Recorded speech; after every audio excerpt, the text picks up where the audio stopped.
The blizzard came without warning. One moment, the perimeter sensors showed nothing. The next, a figure materialized from the white to girl, barely 18, moving through the storm like she'd been born inside it. No vehicle, no escort, no radio signal. Just a thin jacket, faded at the elbows, and boots that had seen 3 winters too many. She walked straight toward the gate. The 2 guards on duty exchanged a look. Then one of them laughed, a short, disbelieving sound, swallowed by the wind. She stopped at the barrier, didn't raise her hands, didn't flinch when the rifle swung toward her. She said, very clearly, over the howl of the storm, "Give me a gun." The laughter that followed filled the guardhouse, filled the radio channels, filled the briefing room, 3 corridors deep, where Colonel Harlan Doss set down his coffee and frowned at the monitor. On screen, the girl looked directly into the security camera. Her eyes were the color of a frozen river and just as still. Something in Colonel Doss's chest went quiet. He pressed the intercom. "Bring her in." The checkpoint at Firebase Keller sat 40 miles north of anything with a name on a map. In summer, it was remote. In January, during a Category 3 storm system rolling off the Canadian Rockies, it was the edge of the world. Supply helicopters had been grounded for 36 hours. The satellite link flickered every 20 minutes. The nearest town was a 2-hour drive on roads that no longer existed beneath 3 feet of packed snow. Nobody came to Keller in a blizzard. Nobody walked to Keller at all. Private Garrett Webb had been on gate duty for 4 hours when he saw her. He blinked, rubbed his eyes with one gloved fist, looked again. She was still there. Webb. His partner, Corporal Diane Ostrovsky, had gone very still beside him. "You seeing this?" "Yeah." She walked out of that. Ostrowski gestured toward the wall of white beyond the perimeter fence. Nothing was visible past 50 yards. The storm swallowed everything. Trees, hills, the access road they'd plowed twice that morning. The girl had come from inside it. She was slight, 5'4", maybe, in those worn boots. Dark hair plastered against her cheekbones by the wind. The jacket she wore olive drab, no insignia was soaked through at the shoulders. Her hands hung at her sides, fingers pale at the tips, knuckles raw, no pack, no weapon visible, no radio. Nothing that explained how she'd crossed 40 miles of wilderness in a storm that had grounded every aircraft in the region. She walked like someone who knew exactly where she was going. That was the thing that set Webb's teeth on edge. It wasn't the impossibility of her being there. People did impossible things all the time in his experience, usually through desperation or stupidity, or some combination of both. It was the quality of her movement, measured, deliberate. Each step placed with the economy of someone who had learned long ago that wasted motion was wasted energy, and energy was survival.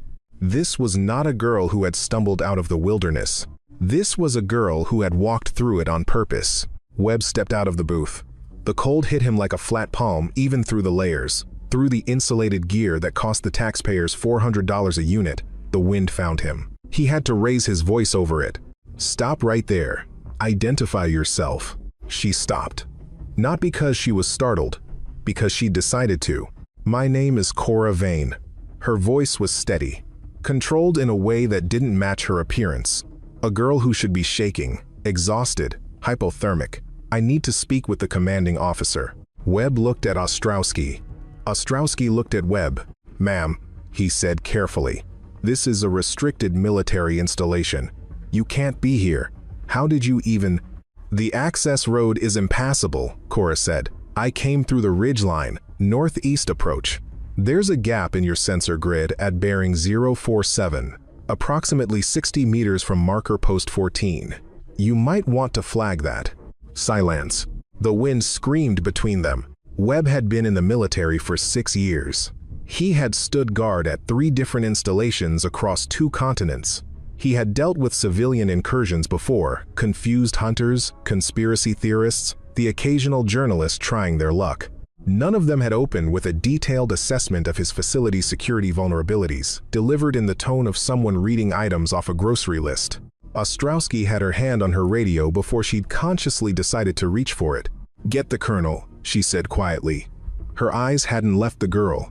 Webb kept his rifle level, kept his eyes on Cora. She wasn't moving, wasn't shivering, which was deeply wrong. The wind chill tonight was pushing -30, and she was wearing a jacket that belonged in a thrift store, not a tundra.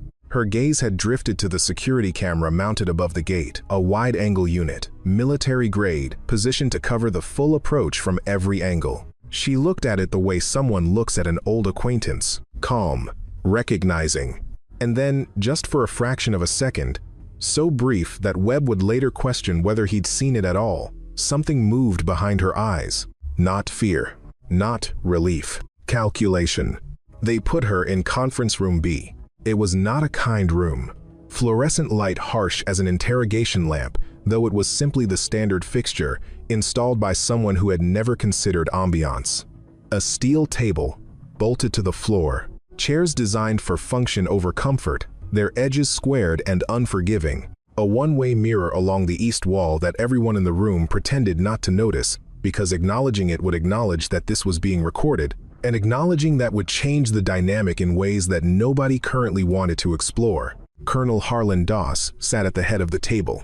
He was 53 years old, built compact and solid, with close-cropped gray hair and the face of a man who had spent a career making decisions that couldn't be unmade.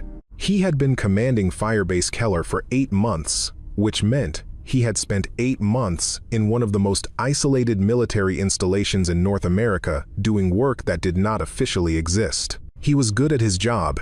He was better at reading rooms. This room was telling him something he didn't have a category for. To his left, Captain Renata Scholl's intelligence liaison, 2 tours in Eastern Europe, the kind of compose that came from seeing things she'd never put in a report. Her pen was out. Her notepad was open. She had written nothing yet. To his right, Staff Sergeant Owen Briggs, who ran Keller's Special Operations Detachment and had the build and demeanor of a man who found most situations beneath his concern. He was leaning back in his chair with his arms crossed. He had not looked at the one-way mirror once. He was looking at the girl. 3 others filled the remaining seats, all armed, all watching. Cora Vane sat across from them. They'd given her a blanket. She'd folded it neatly on the chair beside her and left it there. Someone had put a cup of coffee in front of her. She hadn't touched it, though the steam rising from it was the warmest thing in the room. She sat straight, hands flat on the table. The fluorescent light caught the angles of her face, sharp jaw, dark eyes, a faint scar along the left eyebrow, old and pale, the kind that had been there long enough to become part of a face rather than a mark on it. She looked younger than 18 up close. She also looked considerably older. Both things were true simultaneously, and the contradiction was unsettling in a way that Doss couldn't fully articulate. He studied her for a long moment. She didn't fill the silence, didn't shift in her chair, didn't reach for the coffee or fidget with the buttons on her jacket. She simply waited, with the patience of someone who had learned that rushing things produced worse outcomes. "Miss Vane," Doss said, "you want to explain how you reached this installation?" "I already told your guards. Northeast Ridge. There's a gap in your sensor grid at bearing." "I heard what you told them." He leaned forward slightly. "I want to know why." Cora's eyes moved around the table, cataloging. She did it without any attempt to hide it. The quick, systematic assessment of every person in the room, starting with Briggs, because he was clearly the physical threat, moving to Scholes because the pen and notepad meant recording, and recording meant risk, ending with the exits, which were 2, the door she'd come through, and a secondary access point behind the one-way mirror. Briggs noticed. His jaw tightened. "I need to see your commanding officer," Cora said. "Your actual commanding officer, not department head, the general." Doss paused. "General Whitmore is not available to—" "Then make him available." She paused. One beat. The precision of it, the timing, the weight she put into the silence before and after was clinical. "Please." Scholes set her pen down. Her voice was even, careful. The voice of someone who had interrogated people across 3 languages and knew exactly how to calibrate pressure. "Young lady, I don't know how you got past our perimeter, and I don't know who sent you here, but you are sitting in a restricted military facility, and you have approximately 30 seconds to start giving us a reason not to put you in a holding cell until this storm clears." Cora looked at her directly. The gaze was steady, not aggressive, not submissive, the gaze of someone meeting an equal. "I understand the position," she said. I'll give you a reason. She said it simply. Without defiance. Without nervousness. Without the performance of either. The way a person states a fact they've already verified and are now simply communicating. Then she looked back at Doss. Give me a gun. The silence lasted 1 full second, a real second, dense with the collective processing of everyone in the room. Then Briggs started laughing. It wasn't cruelty, exactly. It was the involuntary release of tension that comes when something is so far outside expectation that the mind needs an exit valve. A girl, soaking wet, wrapped in the ghost of a jacket, sitting across from 6 armed military personnel in a restricted facility, and she was asking for a weapon. The others around the table followed Briggs's lead. Not mockery exactly, more than nervous, disbelieving laughter of people who had suddenly found themselves inside a situation that didn't have a protocol. Cora didn't react. She waited for it to finish with the same patience she'd shown from the moment she walked through the gate. The laughter ran its course 20 seconds, maybe 30, and then it stopped, one person at a time, as each of them registered that she wasn't going to perform embarrassment for them. Briggs leaned across the table. Can you even handle a firearm, sweetheart? The word landed in the room and sat there, condescending, deliberate. He was testing her not for information, but for reaction, for the crack in the composure. Cora's gaze moved to him slowly, just her eyes. Her head didn't turn, the rest of her didn't move. The room's temperature seemed to drop 2 degrees. I don't miss, she said. Briggs opened his mouth. Cora pushed back her left sleeve. The mark was on the inside of her forearm, not a tattoo, not ink, something older, a brand, or a burn, or something that occupied the uncomfortable space between the two. A shape roughly 2 inches across. A talon, stylized, rendered in lines too precise for anything improvised. The geometry of it was deliberate and exact, not the work of someone with a kit and a YouTube tutorial, but of a process, a procedure. The kind of mark that required both intention and specialized equipment and, above everything else, a decision made about a person before that person was old enough to make decisions about anything. The room processed it in stages. Briggs stopped laughing first. His mouth stayed open for a moment, then closed without completing whatever he'd been about to say. His eyes were fixed on the mark. Something had changed in his face, not recognition, but the precursor to recognition. The shape of a thing he'd heard about but never seen. Scholes recognized that something had shifted, that the air in the room had reorganized itself around a new center of gravity, but she didn't yet know what or why. Her eyes went from Cora's arm to Doss's face. Doss had gone very still. Not the stillness of surprise. The stillness of a man confronting something he'd been told did not exist, finding it sitting across a steel table from him in a blizzard, and having to very rapidly restructure his understanding of several things he'd believed to be settled. He said, "Clear the room." Nobody argued. They'd been reading Doss long enough to know when the instruction was non-negotiable. They filed out within 20 seconds. Briggs last, moving slower than the others, his eyes on the mark on Cora's forearm, until the door closed between them and it. The room went quiet. Cora lowered her sleeve. Doss was at the intercom panel before the footsteps in the corridor faded. His voice was controlled, carefully controlled the way a man controls his voice when what his voice wants to do is something different. I need General Whitmore, now. Conference room B. A pause. Tell him I need him to come personally. Tell him, he stopped, recalibrated. Tell him I need him to look at something. Static. Then the voice on the other end said, what should I tell him? It's regarding Colonel. Doss looked at the mark on Cora's arm, half visible now below the pushed-back sleeve, the talon shape, the precision of the lines. The age of it old enough to have been part of her since before she understood what it meant. Tell him, Doss said, that I've found a black talon marker. 3 seconds of silence. Then, say that again, Colonel. You heard me. He clicked off the intercom. Turned around. Cora was watching him. Her expression hadn't changed. Her sleeve was still pushed back. The mark caught the fluorescent light. A small, specific thing in a large, cold room, carrying a weight that made the room feel smaller. You know what it means, she said. Not a question. I know what it's supposed to mean, Doss said. His voice was careful, precise, the voice of a man measuring each word the way a surgeon measures an incision. I also know that the program it's associated with was officially terminated. Officially, it never existed at all. Most things that matter never officially existed. The door opened 4 minutes later. General Elliot Whitmore was 71 years old. He moved like someone who had carried heavy things for a very long time, and had learned to distribute the weight across the whole body rather than letting it concentrate in one place. Silver hair, close cropped. A face mapped by weather and decision and the particular kind of aging that comes not from time but from what you do with time. He had eyes the color of winter sky, pale, gray, very clear, the kind that had seen enough to stop being surprised by most things. He'd commanded operations across 3 conflicts that would never appear in any history textbook. He had authorized actions that would never be reviewed by any oversight committee. He had buried secrets so deep that he occasionally forgot where he'd put them. And then, years later, in moments like this one, they surfaced. He stepped into the room. He looked at the mark on Cora Vane's forearm, and something happened to his face that Colonel Doss had never, in 8 months of working for this man, seen happen to it before. The general's hand steady through 30 years of crisis, through boardrooms and bomb sites, and the kinds of rooms where men made decisions that determined who would survive and who would not trembled. Barely. A fractional tremor, controlled before anyone else might notice. But Cora noticed.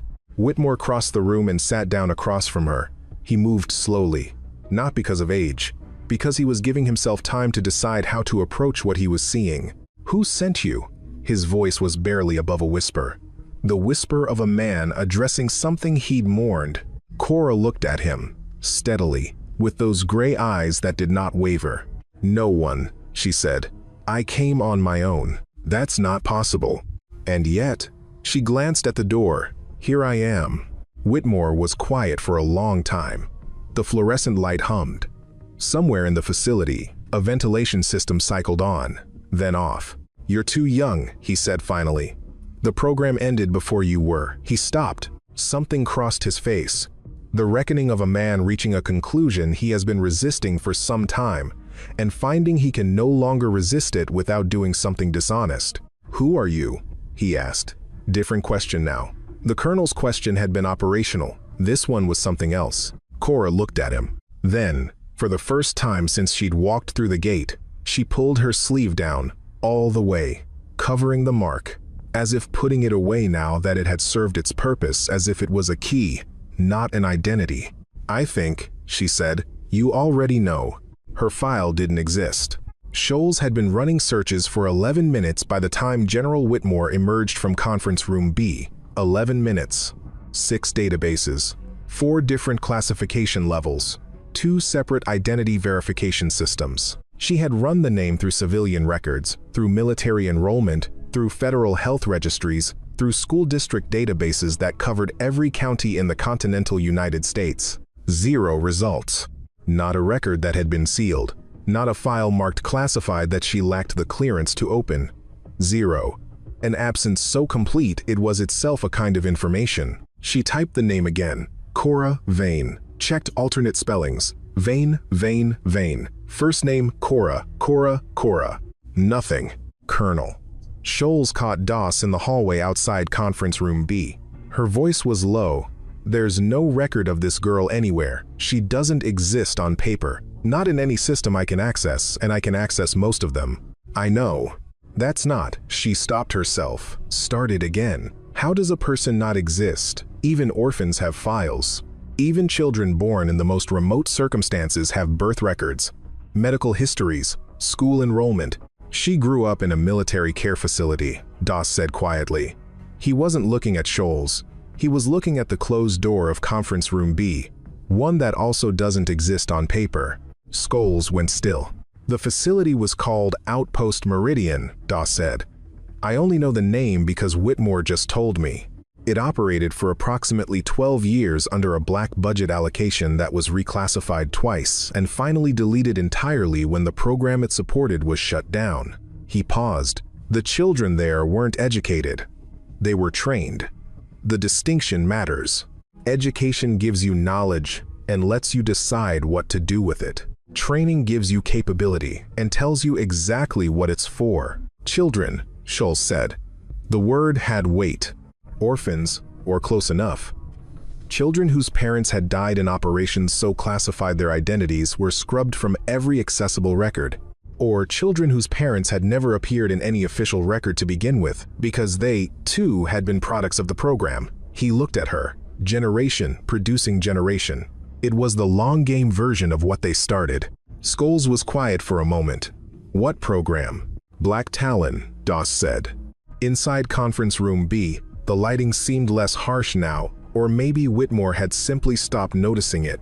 He sat across from Cora and looked at her with the focused attention of a man who has found something he didn't expect to find and is trying to understand what it means. There was a woman, he said. He said it slowly, each word deliberate. A long time ago. She came through the original program, one of the first volunteer cohort, before they started with children. She was the best operative I ever handled. He paused. Precise. Fearless. She could read a tactical situation in the time it took most people to identify that a situation existed. Not analyze, read, like it was text on a page. Pattern recognition so fast it looked like instinct. Another pause. She disappeared on an operation in 2007. We never recovered a body. I spent 2 years trying. Cora was listening without moving. You have her eyes, Whitmore said. The words cost him something to say. I've been told that. Her name was Clara Vane. A breath. Barely audible.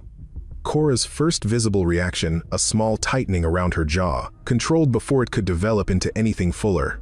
The tightening of someone receiving information they already possess but had not expected to hear spoken aloud by this particular person. I know, she said. You were raised at Meridian. From age 3. Then you know what they tried to make you into. They tried. She met his gaze without flinching.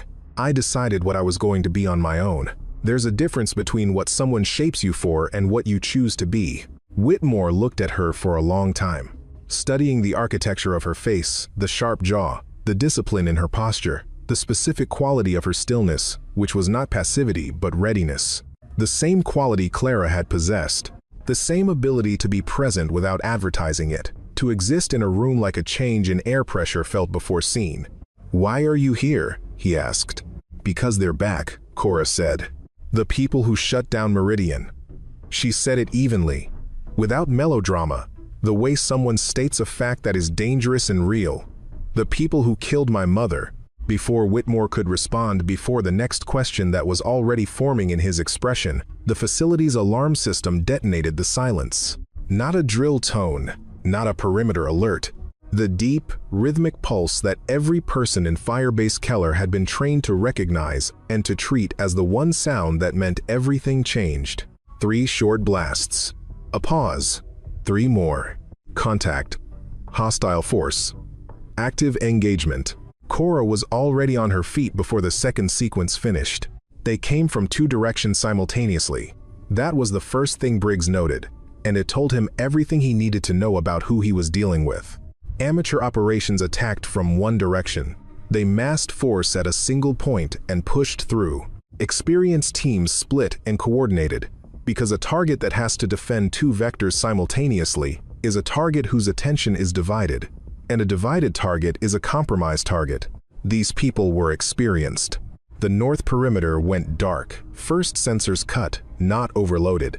The distinction mattered enormously. Overloading sensors required brute force, which left traces. Cutting them required precise knowledge of their placement and their power infrastructure. Somebody had done reconnaissance on Firebase Keller. Extensive, careful, patient reconnaissance. 4 minutes after the first alarm, the casualty report came in from Checkpoint Charlie. 2 guards down, but non-lethally. Neutralized. The precision of it was, in its own way, more alarming than if the guards had been killed. Killing guards was desperation or recklessness. Knocking guards out without killing them was a statement. We could have, and we chose not to. The calculation of professionals with a specific objective and no interest in collateral complications. Briggs had his detachment staged in the main corridor within 90 seconds of the first alarm. 6 operators, fully geared, moving on trained instinct. He was on the radio, directing fire teams with the clipped efficiency that came from a decade of doing exactly this. Outside, the storm was both enemy and terrain. Visibility at 0. Wind shear cutting horizontally across the perimeter, carrying sound unpredictably. His people were good, but good had limits when the battlefield was a whiteout. Drone contact. Operator Reyes called from her position. 3 units, northeast quadrant, small, fast, military grade. Counter drone? Jammed. They're running a suppressor. Broadband. Briggs absorbed this. Counter drone suppression required specialized equipment. Expensive, sophisticated, the kind of hardware that didn't come through standard channels. He revised his estimate of who he was dealing with upward. Cora appeared in the corridor. She had moved from conference room B to the main corridor in under 40 seconds, which meant she'd gotten past the 2 soldiers stationed at the door without alerting either of them, which meant she was very fast and very quiet, and had been paying very close attention to the position of everything around her from the moment she'd entered the facility. Briggs looked at her. She looked at him. "The generator room," she said. "Seal it now. That's their next target. How would you—" "Listen to me." Her voice was not loud. It was precise. The voice of someone who had learned that volume was less effective than clarity. "Your sensors are gone, which is phase 1. Your communications dropped 4 minutes ago, which is phase 2 partial, not total, because they don't want you calling for extraction yet. They want you managing an internal crisis. Phase 3 is power. Cut your power, and they own your cameras, your interior lighting, your electronic locks." She looked at his operators. "Does your team train in darkness?" Nobody answered.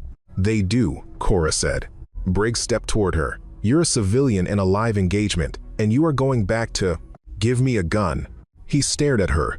"Outside, a controlled detonation, precise, surgical, the kind you used when you wanted to disable a specific circuit without damaging surrounding infrastructure, knocked the east wing to emergency backup power." The main corridor's lights flickered, steadied, dimmed by 30%. "Phase 2.5, Cora said. "They're ahead of schedule, which means they have inside information about this facility's timeline. Someone mapped this operation from information that was not available from external surveillance alone." Briggs's radio crackled. His operator at the generator room 3 corridors away, south side, was reporting movement in the exterior maintenance shaft. 2 contacts. Moving fast. Moving like they knew exactly which shaft to use. Briggs looked at Cora. She looked back at him. Patient. Waiting. He reached for his sidearm.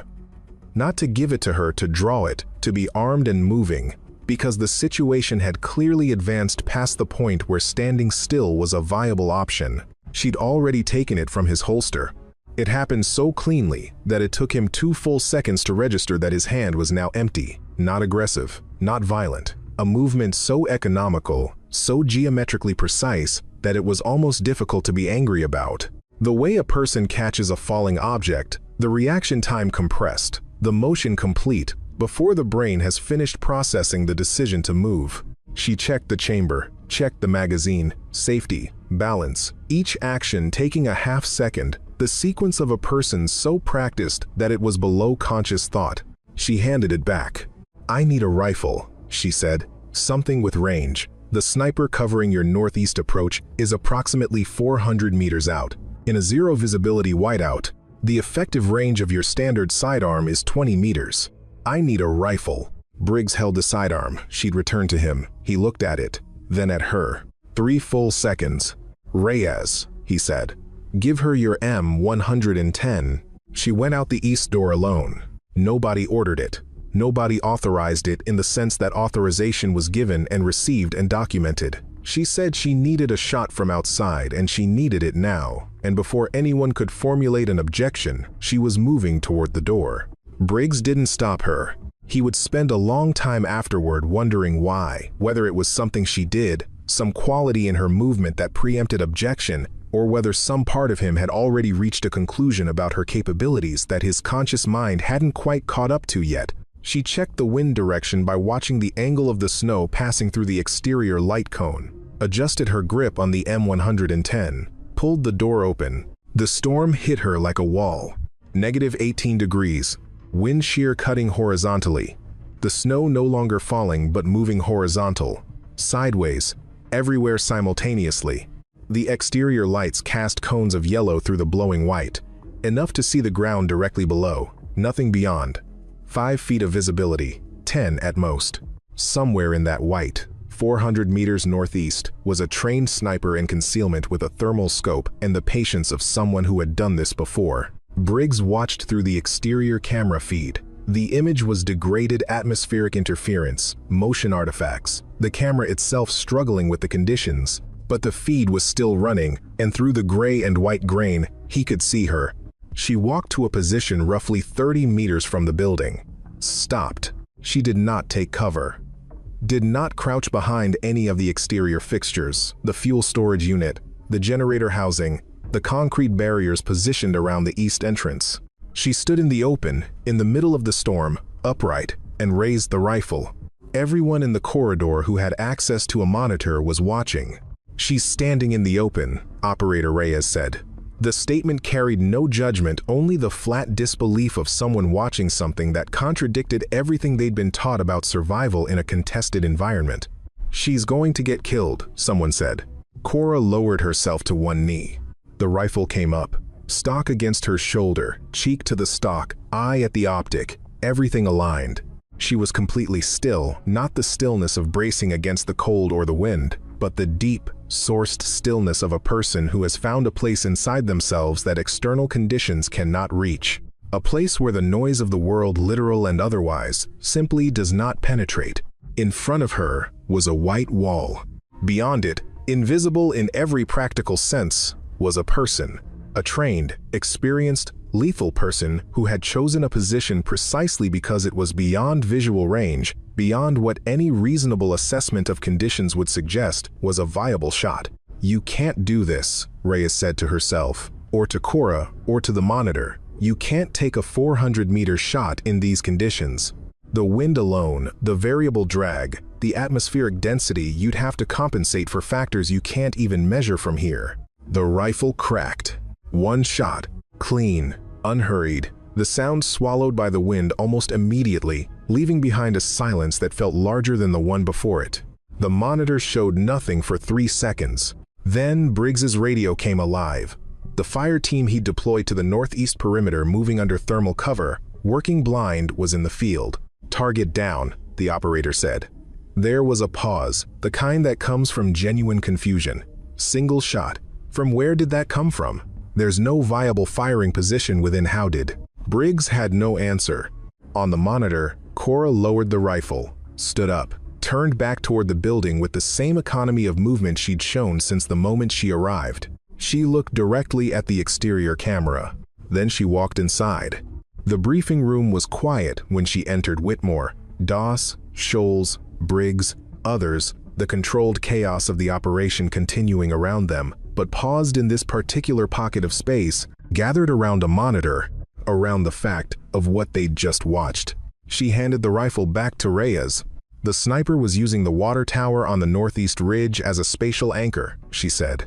"In a whiteout, with visibility effectively zero, you lose most navigational reference points. The only thing that stays fixed is large, permanent structure.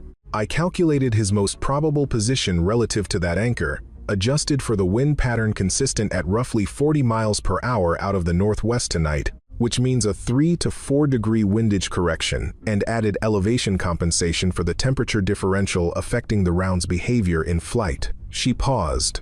"The mathematics aren't complicated. It's geometry and physics." Nobody said anything. General Whitmore was looking at her the way a man looks at something that confirms a fear he'd spent a long time hoping was unfounded. "Why het ko a," he said, very quietly. An old habit, a phrase from another time, another language, another life. He caught himself, just like her. Cora looked at him. "This," she said, "is just the beginning." They convened in the deepest room in the facility. No windows. Steel walls that had been specifically designed to defeat electronic eavesdropping, a layer of copper mesh in the construction, the kind of precaution that told you something about what kinds of conversations had been anticipated when the room was built. A conference table that had hosted more classified briefings than most government committees, the surface scratched and marked by years of documents and elbows, and the particular tension of people working through things that couldn't be worked through anywhere else. Whitmore sat at the head. Doss and Scholes on his right. Briggs directly across from Cora, who had set the M110 against her chair like she'd been carrying one her whole life. She had been. Black Talon, Whitmore began. And the words landed in the room with a weight that came from how rarely they'd been spoken aloud. Was authorized in 1989 under a joint intelligence directive that has been expunged from every accessible database. Its stated purpose was the development of operatives capable of performing effectively in environments that would incapacitate conventional assets. Extreme cold, extended isolation, high-noise tactical situations. Environments where the psychological demands alone would break most trained soldiers. He paused. The practical purpose was simpler: the creation of human weapons. Exceptional, specialized, controllable human weapons. Volunteers? Scholes asked. Initially, the first cohort were volunteers, experienced operatives who understood what they were agreeing to. Enhanced conditioning, psychological and physical training protocols that went well beyond standard program parameters. He looked at the table. The results were extraordinary. Too extraordinary. The program's overseers concluded that the volunteer cohort's effectiveness was limited by the conditioning work they'd needed to undo prior experience, prior loyalty structures, prior sense of self. They concluded the optimal subject was one who had never built those structures in the first place. The room was very still. Children, Briggs said. Candidates selected for specific genetic and psychological profiles. Elevated threat processing capacity. Accelerated physical learning curves, naturally suppressed fear response not eliminated, which would have made them reckless, but modulated, controlled. They were trained from the earliest age, Meridian psychologists determined was viable, shaped. They used that word specifically in internal documentation, shaped. Who authorized children? Scholes said. People who decided the threat they were preparing for justified the means. Whitmore's voice was flat. People who had the authority and chose to use it. I was not one of them. I ran handlers. I didn't make policy. A pause. I also didn't object strongly enough, and I have spent considerable time with that. He looked at Cora. The program was officially shut down in 2009, he continued. 17 active subjects at termination. Most were adults reassigned or retired. 3 were children at Outpost Meridian. He stopped. I was told they were relocated, given identities, normal lives. I was told it was handled. It wasn't, Cora said. I know that now. Meridian didn't close, Cora said. The government cut the funding and the official authorization in the paper trail, and the facility went further dark. The funding switched to a private source, a man who had been Black Talon's original program director, and who had never believed the program should end. He believed it should expand. She looked around the table. His name is Hargrove. He's been building a private intelligence infrastructure for 15 years, using Black Talon's methodology and his own resources. The facility where I grew up continued to operate. The training continued. The conditioning continued. A pause. I was there until 4 years ago. You escaped? Doss said. I left, Cora said. The distinction was precise and intentional. There's a difference between escaping and choosing to leave. I left when I had enough information to be useful outside. She met Doss's gaze. And when I understood that Hargrove wasn't building an intelligence program, he was building an army. Private, deniable, exceptional, and completely under his control. What does he want with this facility? Scholes asked. The archive, Whitmore said quietly. Cora nodded. What archive? Doss said. Black Talon's original data, Whitmore said. Every subject profile, every genetic marker catalog, every conditioning protocol, every method, every result, every modification, and its outcome, all of it, preserved on an air-gapped server in this facility because someone made the decision years ago that it was too valuable to destroy. He looked at Cora. With that data, Hargrove could scale. He has the funding, the infrastructure, the operational capacity. The archive is the only thing he's missing. The blueprints. With that archive, Cora said, he doesn't build dozens. He builds hundreds. Over time, thousands. Starting younger than they started with me. More systematic, more controlled. She paused. There is currently a facility in Montana where 6 children between the ages of 4 and 9 are in the early stages of the conditioning program. I know this because I was inside Hargrove's network for 4 years before I walked out into this storm. I know the location, the personnel, the timeline. The room was absolutely silent. You were inside his organization, Scholl said. He recruited me when I was 14, Cora said. He'd been watching me since Meridian. He thought I was his best result, his proof of concept. She looked at her own hands on the table. He was right, and he was completely wrong.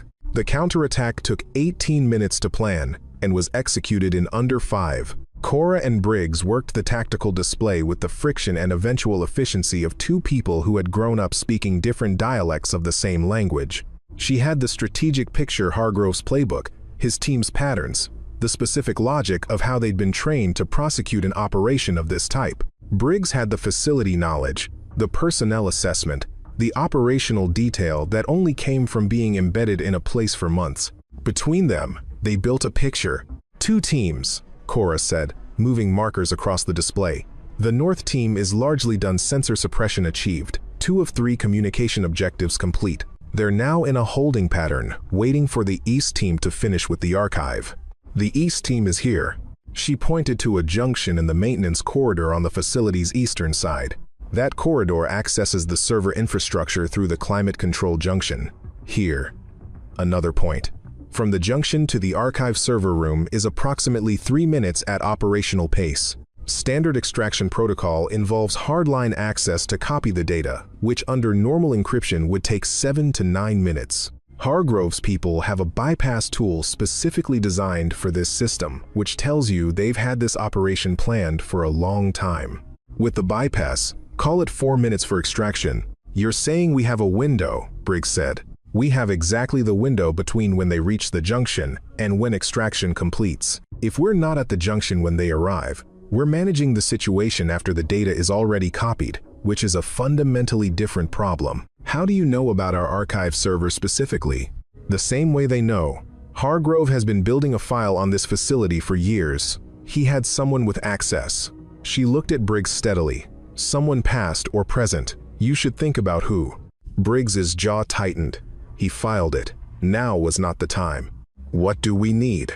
4 people. Quiet. No radio communication. Once we're in the maintenance corridor, they'll be scanning. No flashlights. They're using thermal imaging. And I need the backup power to corridor E7 cut in. She checked the time, 70 seconds. Why 70 seconds? Because their team leader checks in at the 8-minute mark from mission start. And if E7 has power at that point, he'll know the facility is responding more coherently than it should be. He'll accelerate the timeline. She paused. He was trained at Meridian. He thinks operationally the way I do, which means I know how he thinks. Briggs looked at her. Something had shifted in his assessment of her, not in the sudden, dramatic way, but the gradual recalibration of someone who has been wrong and is correcting themselves honestly. Is he better than you? Briggs said. Cora picked up the rifle. He used to be, she said. They found him in corridor E7 already waiting. Or rather, Decker let them find him. He was standing in the dark when the team arrived, tall, mid-20s, built for efficiency over mass. Military posture that had never lost the precision of the training that built it. A face schooled so thoroughly out of expression that the neutrality had become its own expression, calm as a decision already made. His weapon was at his side. He looked at Cora for a long moment. 11, he said. Her designation at Meridian, from the years before they'd permitted names, not contemptuous, precise, an exact address. Decker, she said. You walked in the front door. Something in his voice that might, in another person, be called amusement. Hargrove said you would. He said if Cora Vane had found a lead to this facility, she would walk directly in and ask them to arm her. He said you'd been thinking about this operation for months. He tilted his head fractionally. He wasn't wrong. He usually isn't. That's what makes him dangerous. You know what you're trying to do tonight is going to make him extremely dangerous, Decker said. To you specifically. He already sent you, Cora said. That's not neutral. Decker's gaze moved briefly to Briggs, to the operators behind him, then back to Cora. His tactical read of the room was instantaneous. She could see him doing it the same rapid cataloging she did, The same sourced in training assessment that was faster than thought. He made both of us, Decker said. You've spent 4 years finding reasons to believe that's not the whole story. I understand that.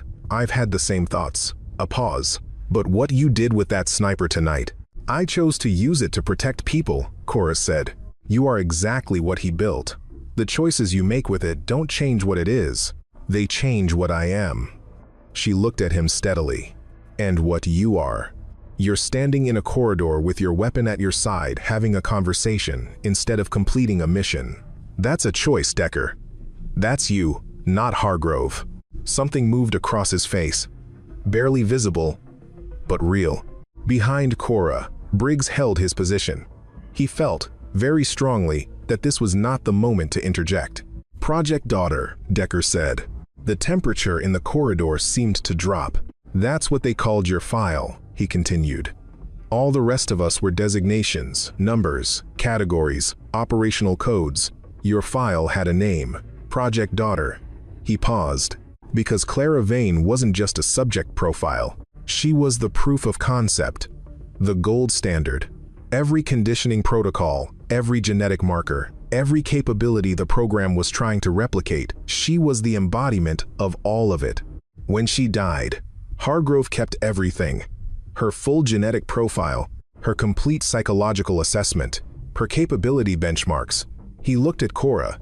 He didn't just learn from her, he rebuilt her. In the corridor entrance, General Whitmore had followed the team and now stood very still. He had heard.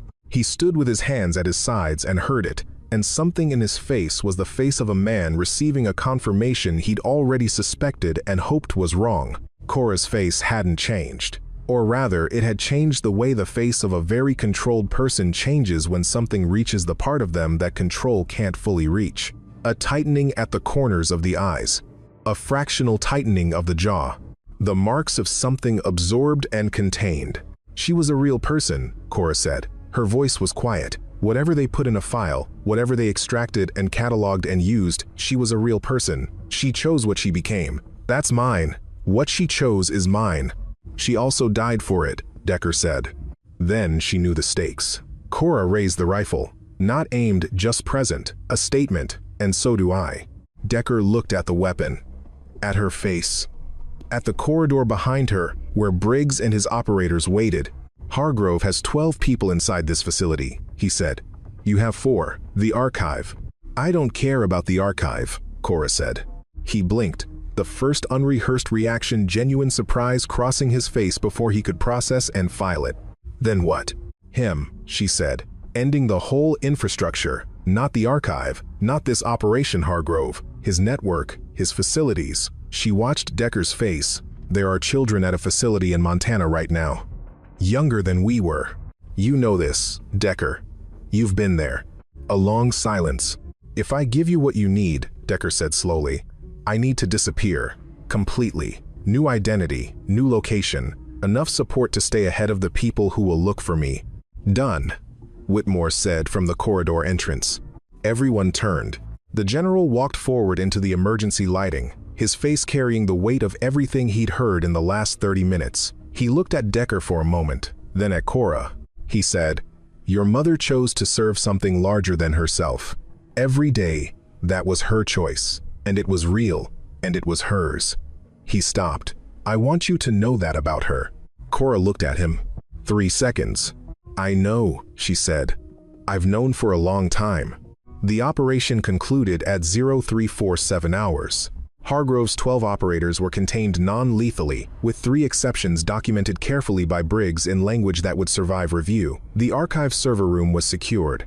2 of the North Team's operators were in custody and talking, because Cora had told Briggs exactly how they'd been trained to respond, to capture what they'd been conditioned to protect, and what they'd been permitted to reveal, and knowing that, Scholes extracted usable intelligence within 40 minutes. Decker's network access credentials were transferred to 3 separate encrypted drives, placed in Whitmore's personal custody, with copies transmitted through a channel that Scholes confirmed was clean. By 0400, the storm had begun to lose conviction.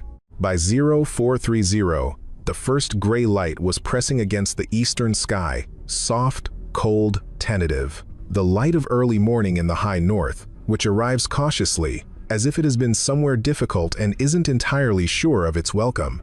Cora stood outside. She'd gone out through the east door, the same door she'd used hours earlier, the one that opened onto the approach she'd used for the shot.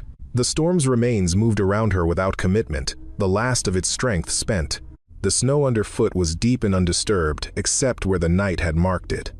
Boot prints, the drag marks of containment operations, the small dark point where a round had buried itself in the white. She stood still. Whitmore came out behind her.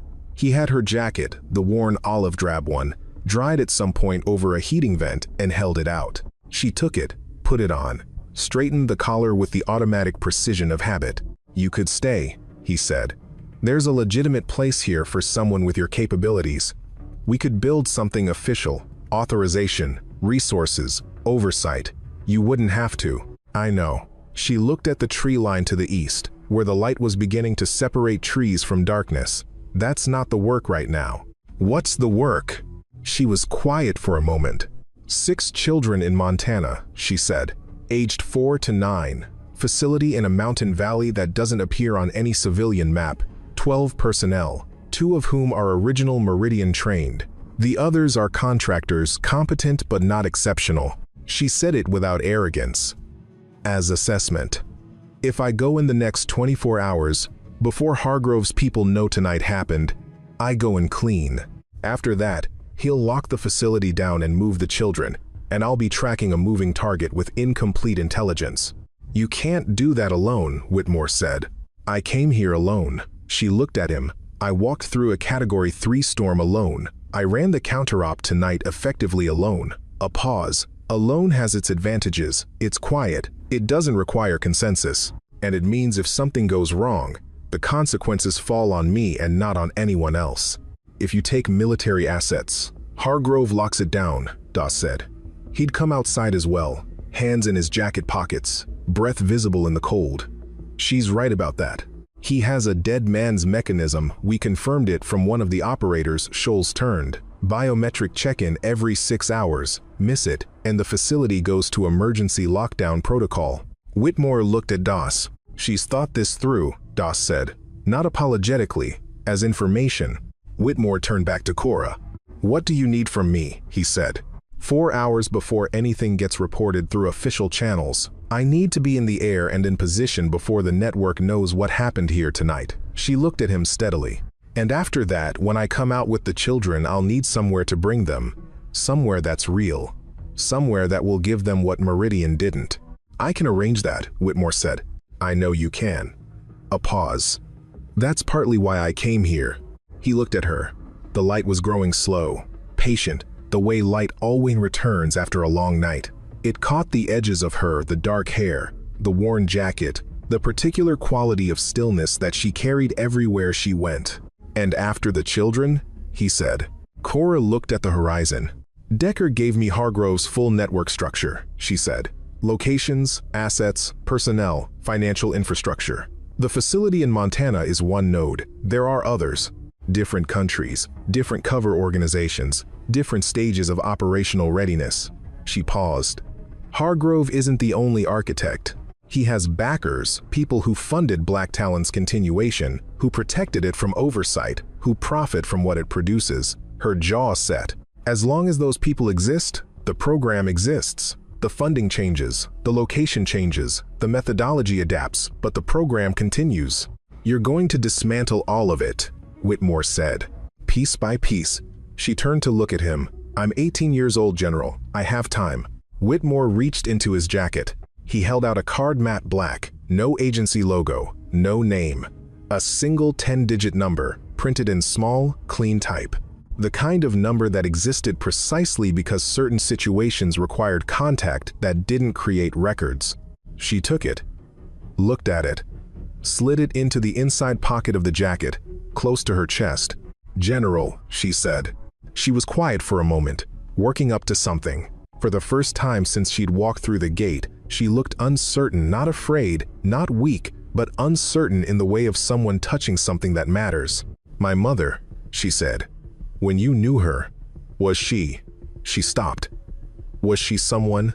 Not an operative, not a subject, not a proof of concept. She looked at him. Was she someone?